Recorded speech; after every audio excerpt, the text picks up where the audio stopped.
என்பதுதான் அவர்களுக்கு இந்த காலத்தை, இந்த வாழ்க்கையை நான் தந்ததற்கான நோக்கம் என்று அல்லாஹ் தன் திருமறை குர்ஆனில் ஆரம்பமாக பேசுகிறார். அந்த வணக்கங்களை நாம் எடுத்துக்கொண்டால் அல்லாஹ்வும் நம்முடைய தூதரும் ஏராளமான வணக்க வழிபாட்டு முறைகளை நமக்கு காட்டிக் கொண்டிருக்கிறார்கள். அதிலே மிக அடிப்படையாக திரும்ப திரும்ப போதிக்கப்பட்ட ஒரு வணக்கம், ஒரு முஸ்லிம் தன்னுடைய வாழ்வில் லா இலாஹ இல்லல்லாஹ் என்கின்ற கொள்கையை, கலிமாவை உள்ளத்தால் உறுதியேற்று தன்னுடைய நாவினால் அதை மொழிந்துவிட்டால் அவன் அடுத்து செய்ய வேண்டிய கடமையாக ஏராளமான இடங்களில் அல்லாஹ்வுடைய தூதர் அவர்கள் காட்டி தந்தது அஸ்ஸலாம், தொழுகை. அல்லாஹ்வுடைய தூதர் அவர்கள் ஒரு முஸ்லிமாக இருந்தால் இந்த இஸ்லாமிய மார்க்கம் என்பது 5 தூண்களின் மீது நிறுவப்பட்டுள்ளது.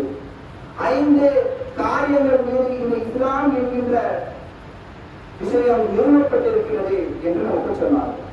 இதில் ஆரம்பமாக சொன்னார்கள், யார் அல்லாஹ்வை இறைவனாக ஏற்றுக்கொண்டு அவனுடைய தூதராக முகமது நபியை ஏற்றுக்கொண்டார்களோ அடுத்து அவர்கள் நம்ப வேண்டியது, செய்ய வேண்டியது தொழுகை.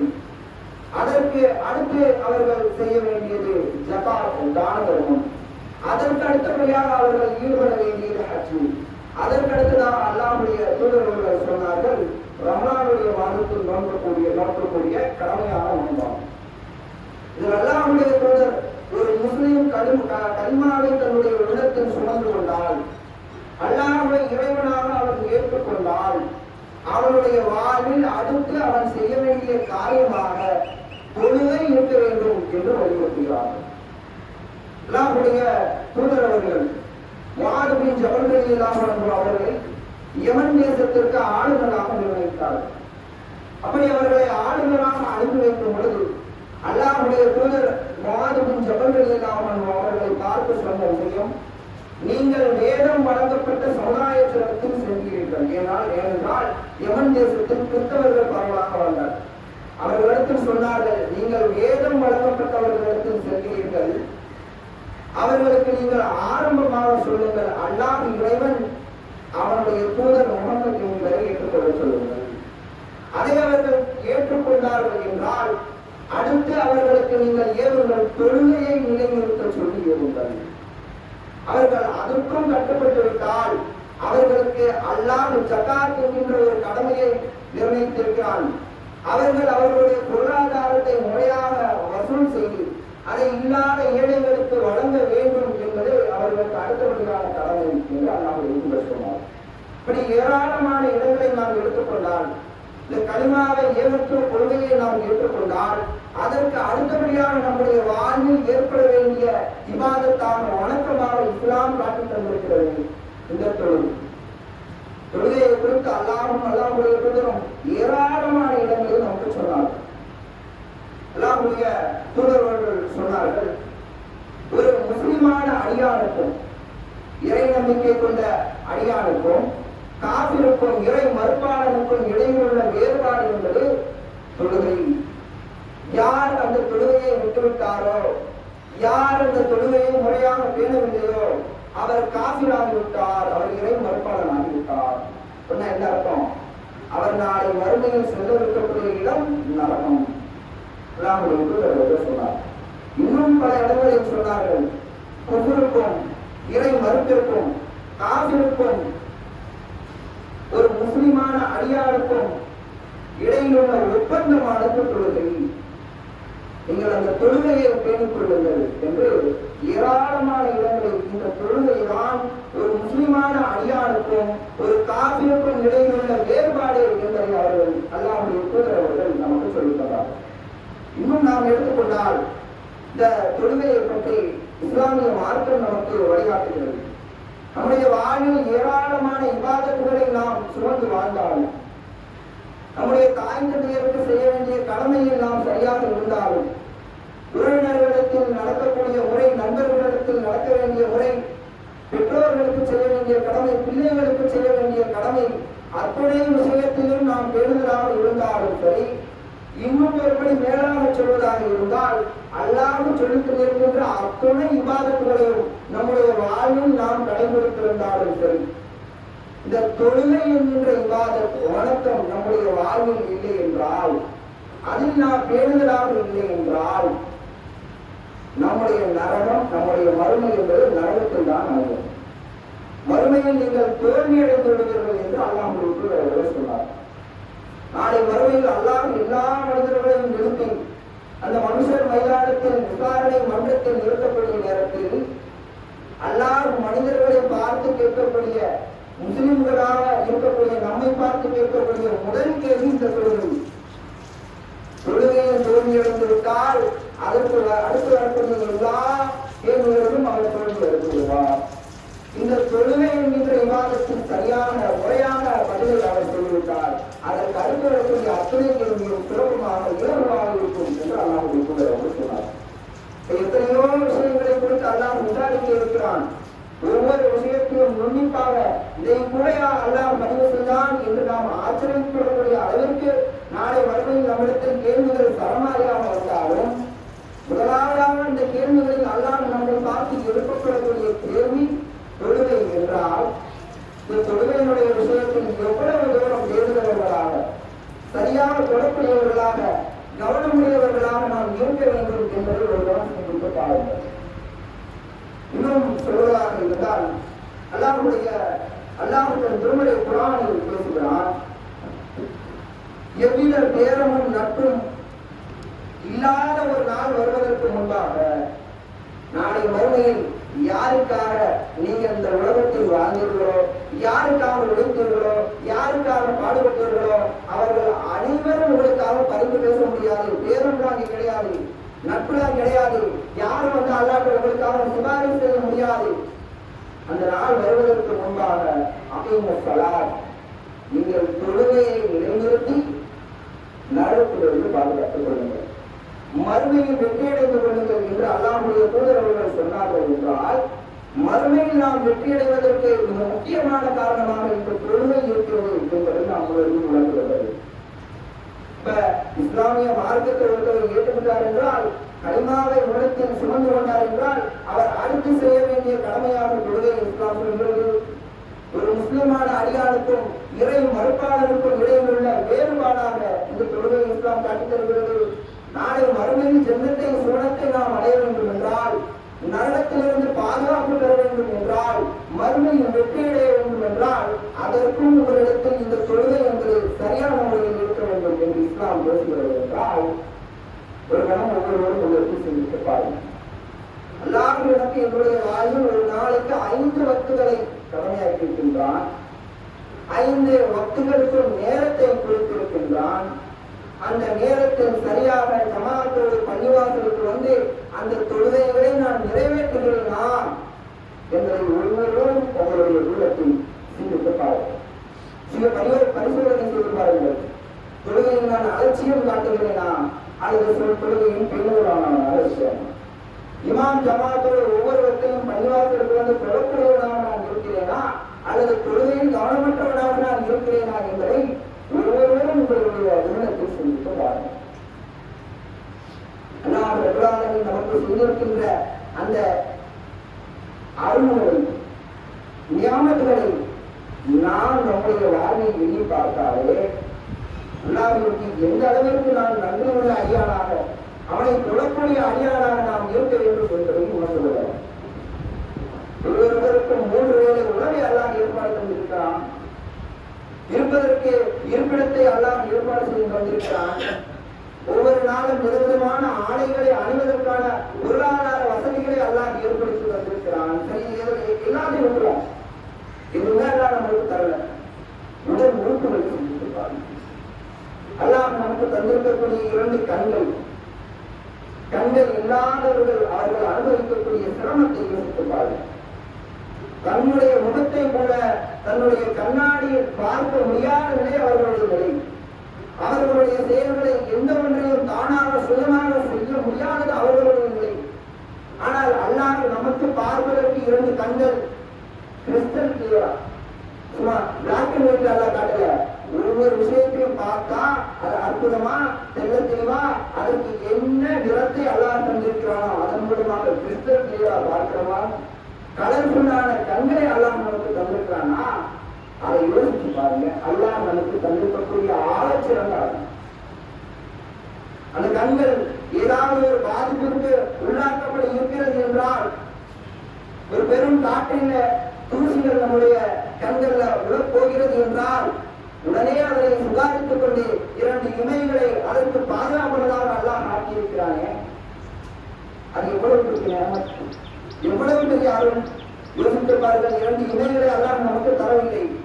ஏதாவது ஒரு தூசி நம்முடைய கண்களில் இருந்தால் கண் என்னாகும்?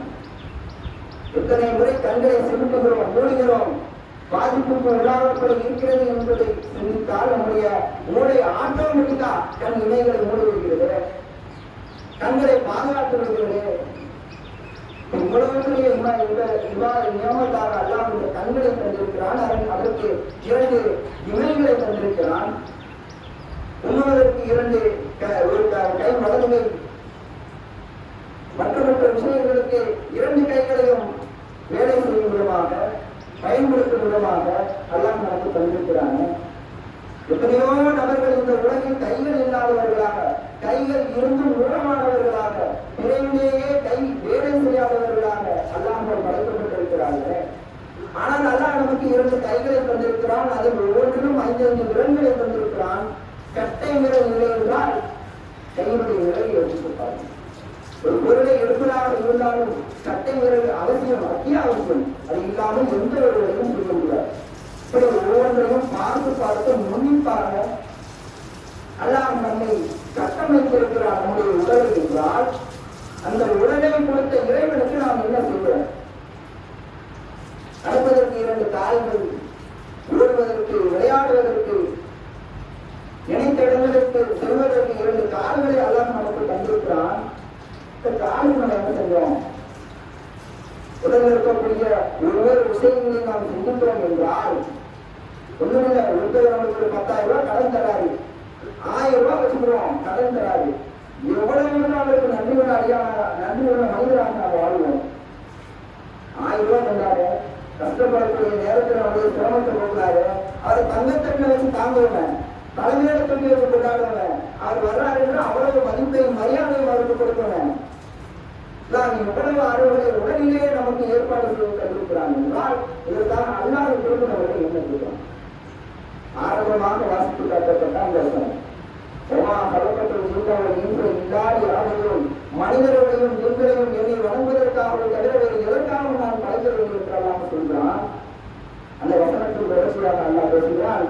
ஓமா உரியது மீண்டும் ஓமா உரியதோ ஐயுதறிவான், உங்களிடத்தில் நான் செல்வத்தை கேட்கவில்லை, உங்களிடத்தில் எனக்கு உணவளியுங்கள் என்று கேட்கவில்லை. இப்ப அவருடைய என்ன கேட்டேன்? காசு கேட்டனா, சொத்து சொத்து கேட்டனா, எதை கேட்டா? உணவு கேட்டனா? ஒரு நாளைக்கு 5 வேளைகளை பொருள் இதுதான் நான் கேட்கறது. இதை ஒரு நாள் சொல்ல முடியாதா? நான் ஒரு விருப்பமான கேள்வி வச்சுக்கிறாங்க. இப்படி நம்முடைய ஞானங்களை நாம் சிந்தித்தாலே அல்லாஹ்வுக்கு எந்த அளவிற்கு நன்றியுள்ள அடியானாக அவனை தொடக்கூடிய அடியானாக இருக்க வேண்டும் என்பதை நாம் உணர்ந்து கொள்ளலாம். அல்லாஹ் ரப்பல் ஆலமீன் ஆரம்பமாக இந்த சமுதாயத்திற்கு 50 வக்துகளை கடமையாக்கினான். அல்லாஹ்வுடைய தூதர்கள் மேராஜ் உன்னத பயணம் சொல்லையில அல்லாஹ் 50 வக்துகளை கடமையாக்கினான். 50 வக்தோடு நம்மை இந்த உலகத்தில் வாழ சொன்னால், அதை நிறைவேற்ற சொன்னால் முடியுமா? மூசா நபியிடத்தில் அல்லாஹ்வுடைய தூதர் இறங்கி வரையில் மூசா நபி அவர்கள் சொன்னார்கள், உங்களுடைய உம்மத்தார்கள் தொழ மாட்டாங்க, கண்டிப்பா தொழ மாட்டாங்க. ஏன் அவங்க பத்துட்டாங்க? மூசா நபி என்ன செஞ்சுட்டாங்க? தூதத்துவ துறையில அல்லாஹ்வுடைய தூதருக்கு முன்னாடி எக்ஸ்பீரியன்ஸ் ஆனவர்கள் யாரும் இருந்தாங்க? மூசா அவர்கள் இருந்தாங்க. எனவே அவர்கள் அல்லாஹ்வுடைய தூதருக்கு பாடம் நடத்தினார்கள், உங்களுடைய உம்மத்தார்கள் தொழ மாட்டாங்க, கண்டிப்பா தொழ மாட்டாங்க. அல்லாஹ்வுடைய தூதர் சொன்னார்கள், நீங்கள் போய் உங்களுடைய இறைவனிடத்தில் தொழுகையை குறைக்க சொல்லிக்கிறாங்க, குறைச்சிக்கிறீங்க. போறாங்க 40 வருஷம், திரும்பி வராங்க 20 வராங்க, இன்னும் குறைக்க சொல்லுது, திரும்பி போறாங்க 30, 20, 10. இறுதியாக அல்லாஹ் 5 வக்துகளை கடமையாக்கினான். அப்பொழுதும் மூசா நபியிடத்தில் அல்லாஹ்வுடைய தூதர் வரையில சொன்னாங்க, எங்களுடைய உம்மத்தார்கள் தொழ மாட்டாங்க, இன்னும் குறைச்சிக்கிறீங்க. அல்லாஹ்வுடைய தூதர் அவர்கள் சொன்னார்கள், எனக்கு அவமானமா இருக்கு, என்னுடைய உண்மத்தார்கள் இப்ப 5 வருஷம் கூட சொல்ல மாட்டாங்க அப்படின்னு அல்லாஹ் போய் கேட்கிறது ரொம்ப அவமானமா இருக்கு. இதுக்கு மேல நான் அல்லாஹ்கிட்ட கேட்க மாட்டேன், என்னுடைய உண்மத்தார்கள் சொல்லுவார்கள் என்கிற நம்பிக்கையான நல்லா ஒரு வந்தாங்க. சரி, நம்ம நம்பிக்கை இல்லாமல் இருந்திருந்தால் இன்னும் குறைச்சு கேட்டுருவாங்க. அதான் ஒரு நம்பினார்கள் இந்த சமுதாயத்தை எப்படியாவது தேர்ந்தெடுத்து விடலாம், அல்லாஹ்வை வணங்கக்கூடிய சமுதாயமாக உண்மைக்காக தொழிலக்கூடிய சமூகமாக இந்த உண்மத்தை மாற்றுவதுதான் என்று நம்பிக்கைவார்கள். அதே போல புரிந்துகாட்டாங்க. அந்த மக்களிடத்தில் தொழிலை பற்றி அவருடைய முக்கியத்துவத்தை பற்றி ஏறினார்கள். நாம் பார்க்கலாம், அல்லாஹ் அவர்களுடைய கடைசி தருவார் மரத்தருவார் சக்கராத்துறை நேரத்தில் அல்லாஹ் அவருடைய தூதரவர்கள் சிலையை நீங்கிவிட்டு பார்த்தார்கள். மற்றொரு தலைமையை தொடர்பு கொண்டுள்ள அத்துறை சகாபாக்களும் அல்லாஹ்வுடைய தூதர்களுடைய முகத்தை பார்த்தார்கள். அல்லாஹ்வுடைய அவ்வளவு ஆனந்தம். மதுவையும் வட்டியிலையும் விபச்சாரத்திலும் இன்னொரு காரியங்களிலும் மூழ்கி கிடந்த சமுதாயத்தை தொடக்கூடிய சமூகமாக அல்லாஹ்வுடைய அருளால் நாம் மாற்றி இருக்கிறோம் என்கின்ற திருப்தியோடு மன ஆறுதலோடு அல்லாஹ்வுடைய மறைந்தார். இப்ப இந்த உண்மை இப்ப நம்முடைய இருக்கக்கூடிய நிலை அல்லாஹ்வுடைய பார்த்தால் யோசிக்கிறார். ஒரு நாளைக்கு 24 மணி நேரத்தை நமக்கு தந்திருக்கிறான். 24 மணி நேரத்துல 24 மணி நேரம் இதை தொழுகிட்டே தொழுகைக்காக நம்ம படைச்சேன். வேற என்ன காரியத்தை நீ செய்யப்படா, இவ்வளவுதான் நீ செய்யணும் அப்படின்னு அல்லாஹ் நமக்கு கடமையாக்குனா என்ன ஆகும் அப்படி எல்லாம் சொன்னானா? அல்லாஹ் 24 மணி நேரம் தந்த அந்த இறைவனை அவனுக்கு எவ்வளவு நேரம் செலவழிக்கும்? பதிலுக்கு 12 நிமிஷம் 13 நிமிஷம் இருக்கிறோமா? அது கூட பல பணிகளை சொல்றது 10 நிமிடம், முதலுக்கு 10 நிமிடம், அசல் மகளுக்கு விஷா 10 நிமிடம், 50 நிமிடம், அதிகபட்சம் 1 மணி நேரம் வச்சுக்கிறோங்க. 1 மணி நேரத்தை அல்லாஹ் தன்னை வழங்குவதற்காக கேட்கிறான். 24 23 மணி நேரத்தை நமக்காக தந்துவிட்டான். நீ விரும்புகிற மாதிரி நான் என்னுடைய தூதர் எந்த சொல்லை சொன்னோமோ எதை தடுத்தோமோ அதை காரியங்களில் ஈடுபடாத மாதிரி நீ நடந்தோ. அந்த 1 மணி நேரத்தை இந்த 1 மணி நேரத்தை அல்லாஹ்வுக்காக செலவழிப்பதற்கு எவ்வளவு தயக்கம் காட்டுகிறோம், எவ்வளவு காரணங்கள் சாக்கு நோக்குகளை சொல்கிறோம். வியாபாரம், வேலைகள், தூங்கிட்ட, அசைத்த, உடம்பு டயர்டாக போச்சு, சொல்ல முடியாம போச்சுயா அடுத்த வச்சுட்டாரு. பார்த்தீங்கன்னா ஒரு முஸ்லிமுடைய கல்வி எப்படி இருக்கலாமா? தொழுகையே அல்லாம நிர்ணயித்திருக்கிறான், நமக்கு கடமையாக்குறான் என்றால் அதுக்கு எந்த அளவுக்கு கவனமானவர்களாக நாம் இருக்க வேண்டும். இறுதியாக இந்த தொழுகை எத்தனை கடுமைகள் எல்லாம் வந்திருக்கான். தொழுகை கண்டிப்பா தொழுதான் ஆகணும். நீ என்னன்னா 4 ரக்காத் அசரா 4 ரக்காத் தொழுதான் ஆகணும் இப்படி எல்லாம் அவன் சொன்னானா? என்னால் முடிஞ்சா தனியார் ஒரு சொல்றா, முடியலெல்லாம் மண்ணால் கையை தொட்டு கையை மண்ணால் தொட்டு அதை கைகளிலும் முகத்திலும் தடவிக்கொள், அது உனக்கு போதும். தனியில் தண்ணி இருந்தும் அவருக்கு சொல்ல முடியலையா? உடல் விட்டுக்கலையா? மற்றவங்க சொல்லுங்க. நின்று சொல்ல முடியலையா? உட்கார்ந்து கொள்ளுது. உட்கார்ந்து சொல்ல முடியலையா? படுத்து கொள்ளுது. படுத்தும் சொல்ல முடியலையா? அசைவுகளால் அல்ல வாங்கி இன்னும் ஏதாவது நீ பிரயாணத்தில் போயிட்டு அப்படின்னா தொழுவதற்கு உனக்கு சிரமமா இருந்துச்சுன்னா ஜம்மு சொல்லுதோ தொழுகையை சேர்த்து கொள்ளுங்க. மக்களுக்கு சட்டை சிறப்பு கசிவு சொல்லுதோ 4 ரக்காயத்தா இருந்தா அது 2 ரக்காயத்தா குறைச்சுக்கோ. இவ்வளவு சலுகைகளை அல்லாஹ் நமக்கு வழங்கி இருந்தும் இந்த தொழுகை என்கின்ற விஷயத்தில் நாம் கவனப்படுவதானவர்களாக அலட்சியமானவர்களாக இருந்தால் நாளை மறுமையில் இந்த விஷயங்களுக்கு நமக்கு எப்படிப்பட்ட தண்டனைகள் வழங்க இருக்கிறது என்பதை நீங்களே உங்களுடைய உள்ளத்தில் சிந்திக்குமாறு கேட்டுக்கொண்டு என்னுடைய முதல் வழி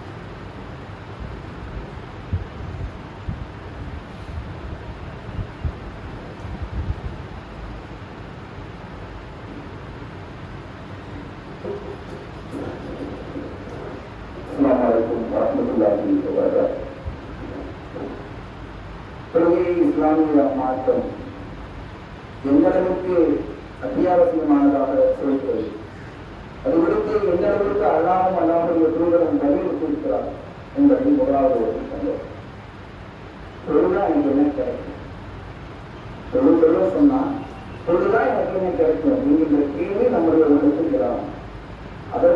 இஸ்லாமிய மார்க்கம் நமக்கு கருத சொல்கிறது. முதலாவது தொழுதாட்டா உனக்கு என்ன கிடைக்கும் அப்படிங்கிறத அல்லாஹ்வுடைய தூதர்கள் சொன்னார். நாளை மறுமையில் சிலர் நரகத்தில் கிடந்து புலம்புவார்கள், அங்கே கிடந்து சித்திரவதை செய்யப்படுவார்கள். அவர்களிடத்தில் கேட்கப்படும், உங்களை எதே இந்த நரகத்தில் கொள்வது சேர்த்து, இதனால் இப்படி நீங்க துன்பத்தை அனுபவிக்கிறீங்க, என்ன காரணம் நீங்க நரகத்துல வந்து கிடக்கிறது? அவர்கள் சொல்லக்கூடிய பதில், ஆளோ அலம் நபர்களும் சல்லி, நாங்கள் தொழுதவர்களாக இருந்திருக்கிறோம், ஏழைகளுக்கு உணவளிப்பவர்களாக நாம் இருந்திருக்கிறோம். முதலாக சொல்லக்கூடிய காரணத்தை நாங்கள் இந்த உலகத்துல அல்லாஹ் எங்களுக்கு கடமையாக்கின தொழுகையே தொழல, அப்படி இருந்ததுனால அல்லாஹ் முற்பட்ட தண்டனை எங்களுக்கு தரலாம் அப்படின்னு அவர்கள் சொல்வார். தொழாமல் உறங்கியவர்களுக்கு சில தண்டனை.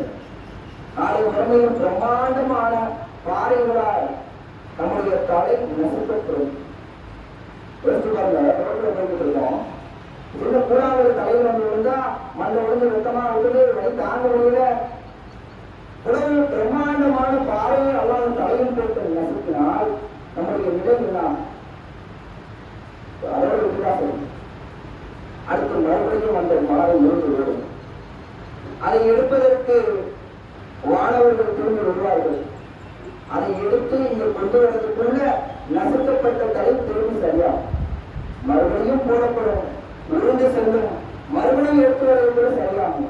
திரும்பி போடப்படும், விழுந்து செல்லும், எடுத்து வருவது கூட சரியாகும். இப்படியே தொடர்ச்சியாக அல்லாஹ் எவ்வளவு காலங்களுக்கு வேதனை செய்ய வேண்டும் என்று நாடுகிறார், அவ்வளவு காலங்களுக்கு பாறைகளால் தலை நசுக்கப்பட்டு சித்திரவதை செய்யப்படுவார்கள் என்றால் பஜரத்துவோம்.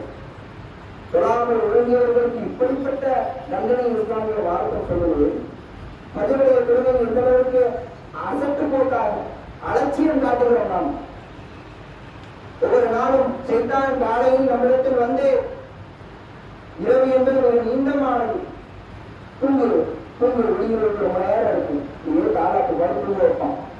அவனுடைய வார்த்தைகளை கேட்டு அதற்கு கட்டுப்பட்டு அப்படியே தூங்குற பஜர் விட்டுருந்தாங்க. இப்படிப்பட்ட தண்டனை வழங்கப்பட இருக்கிறது என்றால் தூக்கத்தில் தூங்குவோம் அப்படின்னு சொல்லிட்டா சொல்லுங்க. என்ன சிந்திக்கணும் அப்படின்னா, பாறை நசுக்கப்படுவது தனியாக இருப்போம். பாறை போட்டு தலை நசுக்கப்படுவதை சிந்தித்து உடனே தொழுகைக்கு இருந்து பதிலுக்கு வரக்கூடியவர்களாக இருக்கிறோம். எத்தனையோ பேரை பார்க்கிறோம். இங்கு பாங்கு சொல்லப்படுகிறது, அசலாக்கு ஹைரும் மினன், தூக்கத்தை விட தொழுகை மேலானது இன்று வாத்தி இங்க சொல்லுவாரே, அங்கே வீட்டில் படுத்து தூங்கிட்டு இருக்காரு. இதுதான் இஸ்லாமிய உம்மத்துடைய நிலை. தொழுதா என்ன கிடைக்கும்? இஸ்லாமுடைய தூதர்கள் சொன்னார்கள், நீங்கள் தொழுங்கள், அகிந்த சலாத், தொழுகை நிலைநிறுத்தங்கள், இன்ன சலாத்த தன்ஹா அனில் ஃபஹ்ஷாஇ வல் முன்கர். தொழுகை என்பது உங்களுடைய உள்ளத்தை வெட்கக்கேடான காரியத்தில் இருந்த தீய செயல்களிலிருந்து காரணம். அசிங்கத்தை போது அவங்களுடைய உள்ளத்தை போல அசிங்கமான பேச்சுக்களிலிருந்து தொழுகை உங்களை காரணம். இன்னும் அல்லாஹ்வுடைய தூதர் சொன்னார்கள், ஒரு தொழுகை மற்றொரு தொழுகை இடைப்பட்ட அந்த நேரம், ஒரு தொழுகையா ஒரு தொழுகைக்காக அசல் ஒருத்தர் தொழுகிறார், ரெண்டு தொழுகை ஒருத்தர் நிறைவேற்றுவார். அதற்கு இடையில் அவர் செய்யக்கூடிய சின்னஞ்சு பாவங்கள்லாம் மன்னிக்கப்படுது. அதற்கு அது மன்னிக்கப்படுவது அல்லாஹ் அவர்கள் மன்னித்து விடுகிறார். பெரும் பாவங்கள் தருது. இன்னும் அல்லாஹ் சஹாபாக்கள் வந்து சொன்னார்கள், ஒருவர் அவருடைய வீட்டு வாசல்ல ஒரு ஆறு கொஞ்சம் ஓடுது. அந்த ஆற்றுல ஒரு நாளைக்கு அவர் 5 முறை குளிச்சுவார். அவருடைய உடம்பு ஏதாவது அடுப்புகள் எங்கே இருக்குமா அப்படின்னு இருக்காங்க. ஒரு நாளைக்கு 5 முறை ஒரு ஆற்றுல ஓடுற தண்ணியில இருக்கிற தண்ணியால அங்க அசுத்தங்கள் தேங்கி இருக்கும். ஓடக்கூடிய தண்ணீர் ஒருத்தர் குளிச்சு இருக்கிறாரு 5 முறை அப்படின்னா அவருடைய உடல்ல ஏதாவது அடுப்புகள் ஒட்டி இருக்குமான்னு கேட்கல. சஹாபாக்கள் சொன்னாங்க, அது இப்படி இருக்கும், அது 5 தடவை குளிக்கிறாரு. இந்த காரியம் என்பது தொழுகைக்கு உண்மையாகும், அதற்கு ஒப்பாகும். தொழுதால் உங்களுடைய உடலில் இருக்கக்கூடிய நீங்கள் குளித்தால் உங்கள் உடலில் இருக்கக்கூடிய அசுத்தங்கள் நீக்கப்படுவதை போல் ஒரு நாளைக்கு 5 முறை தொழுகையை நீங்கள் நிறைவேற்றினால் உங்களுடைய உள்ளத்தில் இருக்கக்கூடிய அசுத்தங்கள் நீங்கும் என்பதாக அல்லாஹ் சொன்னார். இப்படி தொழுதால் உலக நன்மைகள் நமக்கு ஏற்படுது. தொழுதால் தான் நாளை மறுமையில் நமக்கு நரகத்திலிருந்து பாதுகாப்பு வழங்கப்படும் என்றால் இதில் நாம் கவனமானவர்களாக இருக்கும். இறுதியாக சிலர் தொழுகிறார்கள், தொழுகையுடைய விஷயத்தில் பேணுதலாக இருக்கிறார்கள்.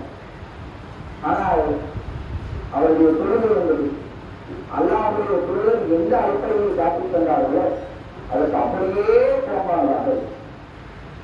அல்லாஹ்வுடைய தூதர் சொன்னார்கள், என்னை எவ்வாறு பிளக்கண்டீர்களோ அவ்வாறு நீங்கள் சொல்லுங்கள். நான் எப்படி சொல்கிறோம் அதே போல நீங்கள் சொல்லுங்கள். அல்லாஹ்வுடைய தூதர் சொன்னார்கள். காரணம் என்ன? அல்லாஹ்வுடைய தூதருக்குத்தான் இந்த நிலை செய்து வந்தது. எப்படி தொட வேண்டும் என்பதை அல்லாஹ்வுடைய தூதருக்குத்தான் அல்லாஹ் காட்டிக் கொண்டார். ஆனால் இன்னைக்கு முஸ்லிம்களை பல பிரிவினர்களாக பார்க்கிறோம். ஒருவர் நான் பாடுபடுவேன் என்னோட மதத்திற்கு சொல்லிட்டேன், இன்னொருவர் நான் இப்படி சொல்லுவேன் என்னுடைய மதத்திற்கு எனக்கு சொல்லப்பட்டது. இப்படி தொழுகையுடைய விஷயத்திலே ஏராளமான முரண்பாடுகள் இந்த சமூகத்தில் பார்க்கிறோம். எல்லாம் சொன்னார், அல்லாஹ்வுடைய தூதர் சொன்னார்கள், நம்முடைய இந்த மார்க்கு விவகாரத்தில் அது இல்லாதது அல்லாஹ்வும் அவருடைய தூதரும் சொல்லித்தராததை யாராவது சொன்னால் அது ரத்தம் சொல்லப்படும், அல்லாஹ்வால் தூக்கி எரியப்படும். அப்படிப்பட்ட தொழுகையே அல்லாஹ் ஏற்றுக்கிற மாட்டான். அல்லாஹ்வுடைய தூதர் எப்படி தொழ வேண்டும் என்று சொன்னார்களோ அப்படி தொழுதால்தான் உங்களுடைய தொழுகை ஏற்றுக்கொள்ளப்படும் என்றால் தொழுதும் நம்ம வீழ்ச்சியில தொழுகிறார். சரியான 5 வருடங்களை தொழுகிறோம், இன்னும் உபரியான தொழுகிற சுருக்கான தொழுகையை தொழுகிறோம். தொழுதும் நம்முடைய நிலை நரகத்தில் அமைந்துவிடக் கூடாது. அது நம்ம கவனமானவர்களாக இருக்கிறது. வரக்கூடிய காலங்களில் அல்லாஹ்வுடைய தூதர் எப்படி தொழுதாரோ என்று அறிந்து அதை ஹதீஸ்களிலிருந்து தெரிந்து அதன்படி பெறக்கூடியவர்களாக நாம் இருக்க வேண்டும். இன்னும் சிலர் தொழுகையில் அலட்சியம் காட்டுகிறார்கள். தொழாதவர்கள் ஒருவர் இருந்தால் தொழுகையில் அலட்சியம் செய்தவர்கள் கவனம் இல்லாதவர்கள் அரசு இருக்கிறார்கள். அவர்களுக்கு அல்லாஹ் சொல்கிறான், தொழுகிறார்களுக்கும் தொழுகிறான். அவன் தொழுக அவன் அழகில் இருப்பான். நீ தொழுகிற நீயும் அழகில் இருக்க நீயும் கேட்கிறான், வாக்கும் கேட்கிறான். காலம் என்ன தெரியுமா? அடுத்ததாக அடுத்த வசனத்தில் எல்லாம் சொல்கிறான், அந்த நீளமும் அச்சலாட்டையும் சாகும். அவர்கள் தன் தொழுகையில் கவனமற்றவர்களாக இருக்கிறார்கள், அலட்சியம் செய்றாங்க. அப்புறம் தொழுகிற நேரம் இருக்கு, அப்புறம் பார்த்துக்கிறோம் என்கின்ற அலட்சியம் கவனக்குறைவு அவர்களுக்கு இருந்தது. எனவே அவர்களுக்கும் தொழுதான். முஸ்லிமாக இருக்கக்கூடிய நமக்கு அல்லாஹ்வுடைய திருமறை குர்ஆனில் சொல்கிறான், தொழுகை என்பது முஃமின்களுக்கு நேரம் குறிக்கப்பட்ட கடமையாக இருக்குது. இந்த நேரத்தில் தொழுதுனா இந்த நேரத்தில் தொழுகும். அடுத்து பார்த்தீங்கன்னா இந்த வேலையை மட்டும் செய்யலாம் அப்படின்னா அது ஒரு முஸ்லிமுடைய பண்பு இல்லை என்பதாக அல்லாஹ் திருமறை குர்ஆனில் சொல்கிறான். எனவே இந்த தொழுகையுடைய விஷயத்தில் இந்த நேரத்தில் ஒரு உறுதி இருக்கும். இவருடைய மரணை சீராக அடைய வேண்டும் என்றால் எனக்கு கேட்கப்படக்கூடிய முதல் கேள்வி தொழுகை இருக்கும். நான் மறுமையில் வெற்றி பெற வேண்டும் என்றால் இந்த தொழுகையை நான் சரியாக நிறைவேற்றேன். இனி வரக்கூடிய காலங்களில் இன்னைக்கு அசரில் இருந்து சரியான முறையில் எல்லா வகுப்புகளையும் இமாம் ஜமாத்தோடு இல்லையா அதற்கான விஷயம் எல்லாம் ஏற்படுத்தி தரலையா சரியாக அந்த தொழுகையாவது நான் நிறைவு செய்வேன் என்கின்ற உறுதி நம்முடைய உள்ளத்தில் இருக்க வேண்டும். அப்படிப்பட்ட நன்மக்களாக தொழுகையை சரிவர பெறக்கூடிய நன்மக்களாக அல்லாஹ் ரப்பல் உங்களையும் என்னையும் ஆட்சி அடைந்துள்ளானாக என்று கூறுகிறானாக என்னுடைய இந்த இமாம் நிறைவு செய்கிறேன். ஆசிரியர் ஆவான சொல்கிறார். அஸ்ஸலாமு அலைக்கும் வரஹ்மத்துல்லாஹி.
الحمد لله رب العالمين الرحمن الرحيم مالك يوم الدين إياك نعبد وإياك نستعين اهدنا الصراط المستقيم صراط الذين أنعمت عليهم غير المغضوب عليهم ولا الضالين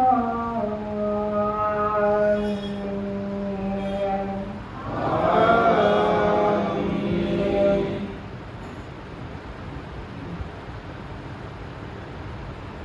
سبح اسم ربك الأعلى الذي خلق فسوى والذي قدر فهدى والذي أخرج المرعى فجعله غثاء أحوى سنقرئك فلا تنسى إلا ما شاء الله إنه يعلم الجهر وما يخفى ونيسرك لليسرى فذكر إن نفعت الذكرى سيذكر من يخشى ويتجنبها الأشقى الذي يصلى النار الكبرى ثم لا يموت فيها ولا يحيا قد أفلح من تزكى وذكر اسم ربه فصلى بل تؤثرون الحياة الدنيا والآخرة خير وأبقى إن هذا لفي الصحف الأولى صحف إبراهيم وموسى. الله أكبر.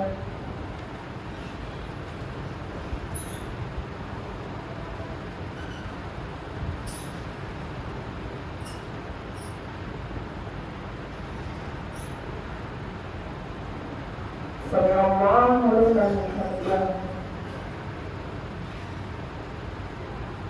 الله أكبر.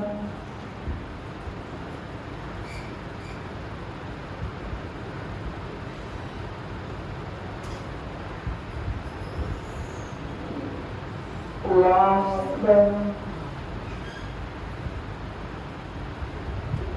أكبر.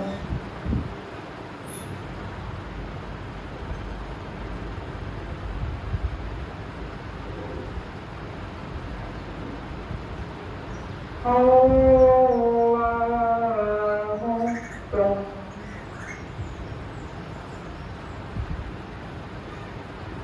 الحمد لله رب العالمين الرحمن الرحيم مالك يوم الدين إياك نعبد وإياك نستعين اهدنا الصراط المستقيم صراط الذين أنعمت عليهم غير المغضوب عليهم ولا الضالين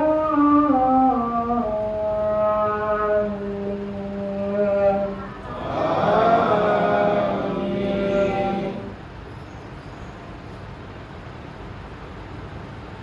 أفلا ينظرون إلى الإبل كيف خلقت وإلى السماء كيف رفعت وإلى الجبال كيف نصبت وإلى الأرض كيف سطحت فذكر إنما أنت مذكر لست عليهم بمسيطر إلا من تولى وكفر فيعذبه الله العذاب الأكبر إن إلينا إيابهم ثم إن علينا حسابهم. الله أكبر.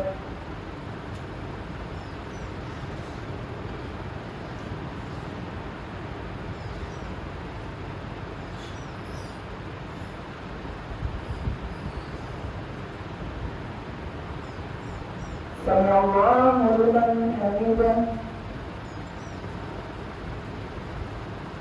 الله أكبر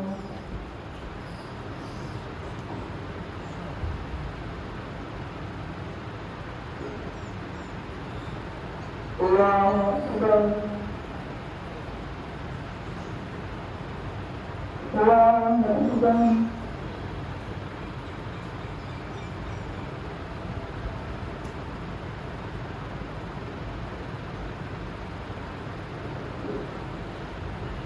الله أكبر